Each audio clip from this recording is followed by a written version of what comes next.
உன் கணவர் வீட்டை விட்டு வெளியில போனா அவர் கையில கட்டி இருக்கிற கயிறு அவரை காப்பாத்தும். வீட்டுக்குள்ள இருக்கும்போது நாகம் உள்ள வராம இந்த வேறு காப்பாத்தும். சரிங்க சாமி, நீங்க சொன்ன மாதிரியே இந்த நாக வேற என் வீட்டு வாசல்ல கட்டி வைக்கிறேன். பழி வாங்க துடிச்சுக்கிட்டு இருக்க அந்த நாகத்துக்கிட்ட இருந்து உன் கணவர் உயிரை காப்பாத்த இதெல்லாம் தற்காலிகமானதுதான். நாகத்தோட பாதுகாப்புல இருக்கிற அந்த தெய்வ சக்தி உள்ள வைரத்தை கொண்டு வந்து உன் வீட்டுல வச்சுக்கிட்டா தான் உன் கணவர் உயிருக்கு ஏற்பட்டிருக்க ஆபத்துல இருந்து நிரந்தரமா காப்பாத்த முடியும். அப்படின்னா அந்த வைரத்தை எடுக்கிறதுக்கு என்னதான் வழி? அது எனக்கு தெரியலமா. வர்ற பௌர்ணமி அன்னைக்கு நீ கோவிலுக்கு வந்து அம்மன் முன்ன மனசார வேண்டிக்கிட்டு பூஜை பண்ணு.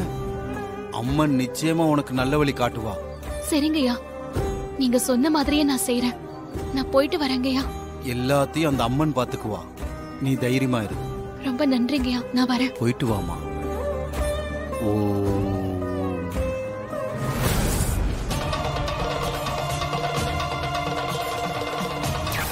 இந்த நாகவேர கொண்டு போய் உன் வீட்டு வாசம் முன்னாடி கட்டி வை. அந்த இச்சாதாரி நாகம் எந்த உருவத்திலையும் உன் வீட்டுக்குள்ள நுழையவே முடியாது. சித்தர் கொடுத்த இந்த வேற வாசல்ல கட்டிடலாம். அப்பதான் அந்த இச்சாதாரி நாகம் எந்த உருவத்திலயும் வீட்டுக்குள்ள வர முடியாது.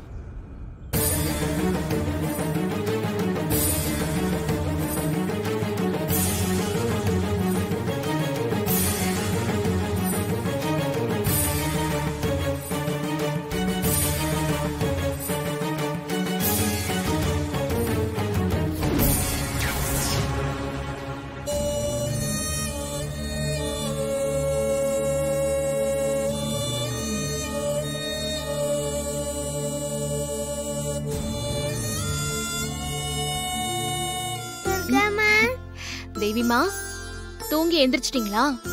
எந்திரிச்சிட்டேம்மா. நீங்க கோயில் போயிட்டு வந்துட்டீங்களா? நான் இப்பதான் வந்தேன். ஆமா, நான் கோயிலுக்கு போயிருக்கேன்னு உன்கிட்ட யார் சொன்னா? அது வந்து வேற யாரு? அடியேண்டா. துர்கம்மா எங்கன்னு கேட்டா வந்துட்டு இப்பதான் கோயில் போயிருக்காங்கன்னு சொன்னேன்.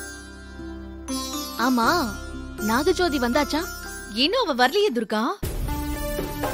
அம்மா, நீ எதுக்காக நாகஜோதிய பத்தி விசாரிச்சுட்டே இருக்க?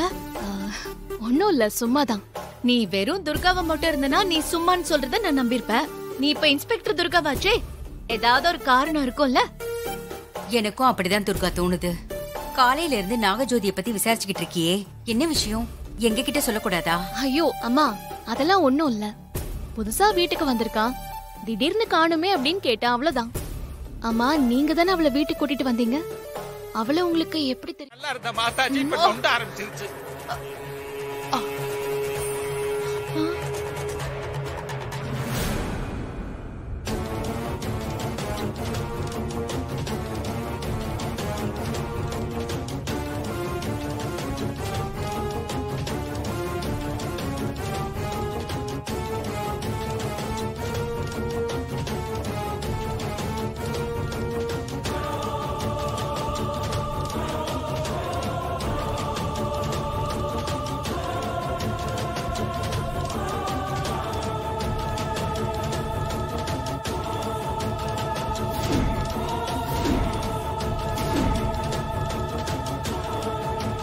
நாகவேரை தாண்டி இவ உள்ள வந்துட்டாளே, அப்ப இவ நாகம் கிடையாது.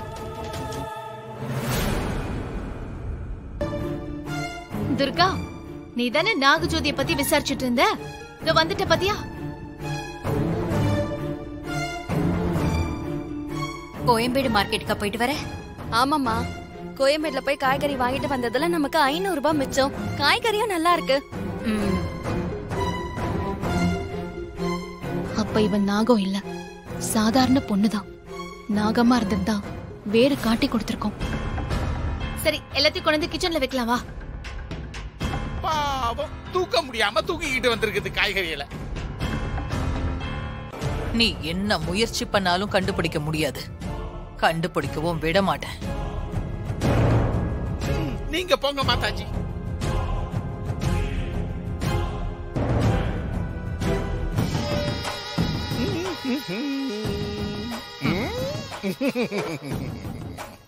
எப்படியோ வேற மாத்தியாச்சு. இல்லன்னா நான் சொல்ல கதை கந்தலா இருக்கும். வாங்க நாக்ஸ்.